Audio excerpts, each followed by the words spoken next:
WhiskyJason here, whiskey from the viewpoint of an American in Germany tasting rare and exotic whiskey. Today I have something from North Star, a 9-year-old Heaven Hill.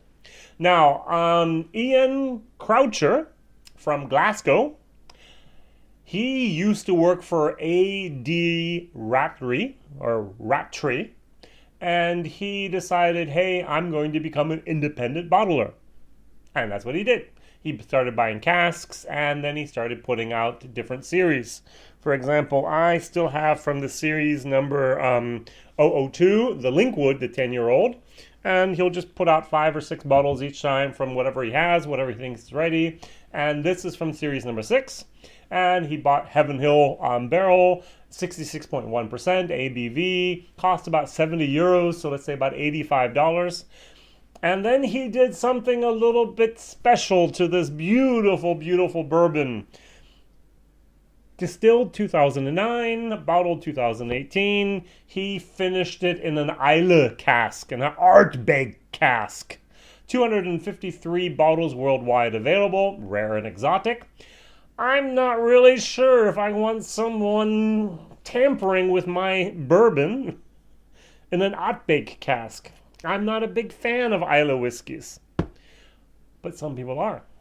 Now, for me, this is going to be a very, very unique example, but imagine you have a Ferrari Enzo, one of the best Ferraris maybe ever made, and it's in neon orange. And you go like, who would do that to a car? This is one of the most beautiful cars in the world, and you just totally, totally ruined it by putting that paint job on there.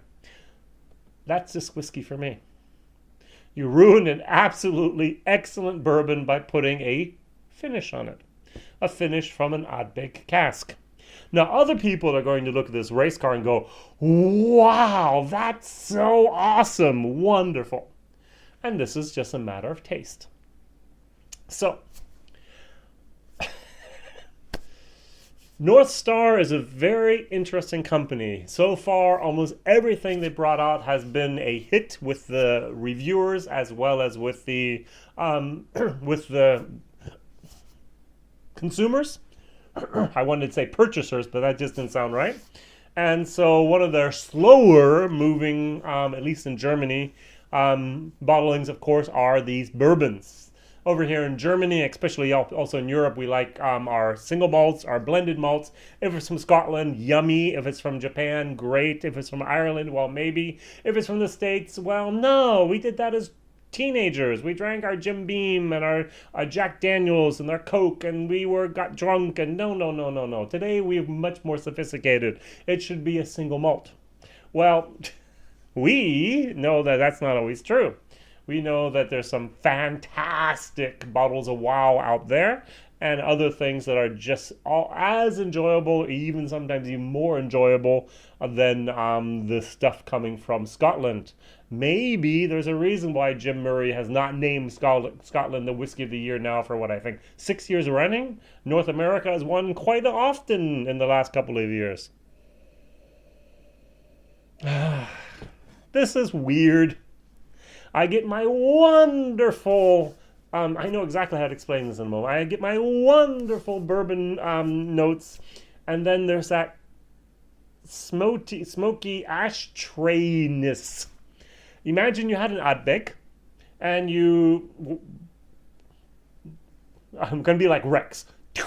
Put it on. I just really do love the two of those. The Whiskey Tribe is very, very interesting, and they'll just throw out some of the whiskey and then put the new stuff in there. Imagine you had an Ardbeg, maybe an Ardbeg 10, and then you poured a cask strength Elijah Craig batch barrel proof into the glass. What would happen? It's like, ugh. That's what happened here. Ugh. The notes are just fighting with each other. The sweetness and the bourbonness is competing with the smoky and peatiness here of the Ardbeg, and neither of them win. It's almost like a little bit of white noise as well. They cancel each other out a little bit. the left nostril gets a little of the sweetness, the right nostril gets a little bit of the smokiness, the peatiness. It's really interesting. I'm going to try it without water first. 66.1%.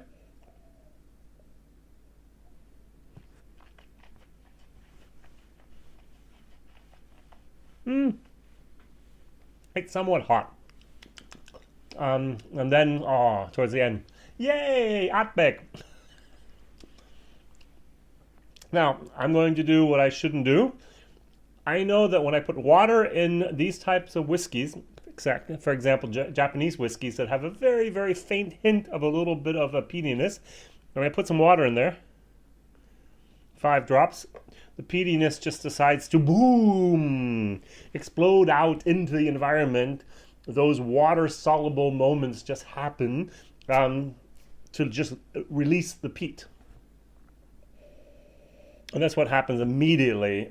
If I had my volume, the peat was down at what, maybe 1.5 from 10, and now it's up to 3.5 to 4. It just really picks up the momentum there. And also, what I did in my German video, I actually diluted it down like 35%. Very, very nice whiskey. The smokiness and the peatiness was still there.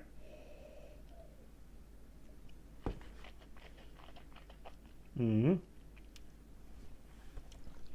I took away a tiny little bit of the sharpness of the heat of the pepper, but pushes forward the peatiness of the Ardbeg.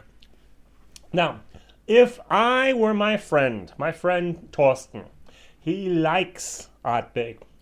He likes bourbon. This is a B whiskey for him. I mean, this is like the best of both worlds. There's not that many whiskeys out there and that many bourbons out there that actually have that smoky peatiness to them. I know Brimstone and so on, and I know a few others have it, but this is something very, very unique and very, very special. I do not know if North Star is going to do it again. I'm not aware if they're even distributing to the United States of America. The 253 bottles could be sold in Europe, I'm sure, and everyone would be happy to have one of those. They could get their hands on them. This is an excellent, excellent whiskey. 70 euros, not bad. What do you pay for a Booker's? What do you pay for a barrel proof Elijah Craig? Maybe $10 less. This is an independent bottler, 66%, and you get the peat moment. The peat monster is there. Come on. I mean, this is actually something very, very nice, something very, very unusual, and something which is very, very unique. So in my book, it gets a B- for the value for money and a solid B for taste, if you like the Ardbeg moment in your bourbon. I'm a little bit more of a purist here. I'm not a great fan of this. I'm going to give this away to someone else that might enjoy it much, much more than I do. I like to have my bourbon the way God made it to be. The bourbon authorities, let's just call them that at the moment, are discussing new rules and new changes. For example, you're no longer allowed. You would no longer allowed be allowed to call a bourbon if it's finished in anything. For example, Angel's Envy bourbon finished in port wine casks. Maker's 46 bourbon. It doesn't even say that anymore, does it? My bottle's over there. Used to be bourbon finished in, and so on. So they're going to have to get rid of that, maybe. But the thing that I really thought was interesting that they were discussing was the use of the 52, 53 liter, 53 gallon barrels. That they want bourbon to actually only come from big barrels. Now, all these craft distillers out there started to use smaller barrels, 10 gallons, 5 gallons, 20 gallons, and so on, because the wood to surface ratio is much, much higher, and therefore the stock, the juice, the spirit matures much, much quicker. And now the authorities want to change that, and they want to say bourbon, not American whiskey and so on, but bourbon can only be made in big 52, 53 gallon barrels.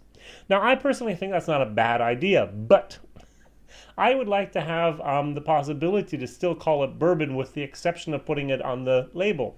For example, here I have my Heaven Hill Old Style Bourbon Kentucky Straight Bourbon Whiskey. This is a guaranteed 4-year-old plus product. If it's less than 4 years, they can still write Kentucky or Ohio or Empire or New Jersey or Virginia or Texas or Utah straight bourbon on there, but then they have to write down how old it is. If it's more than 2 and less than 4.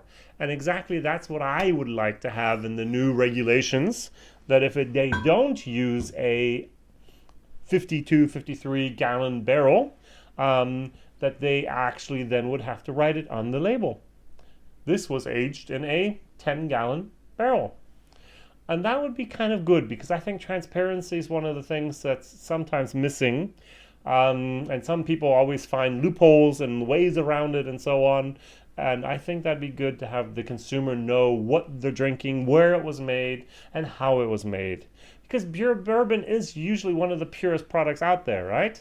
You have the grains, you have the corn, you have the rye, you have the wheat, and you have the barley. You have your yeast, you have your water, and you have your wood. And that's about it. And that's very, very good. Over in Scotland, you have the E150.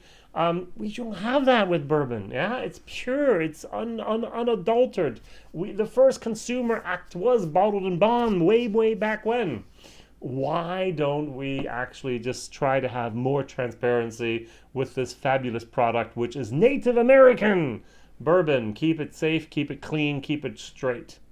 WhiskyJason here, whiskey from the viewpoint of an American, giving my North Star Heaven Hill 9-year-old finished in an Islay Ardbeg cask, a solid B with a B minus for the value for money. If you like your bourbon being altered, which I don't, I would give it, because it's just me, I'd give it like a C minus and a D plus.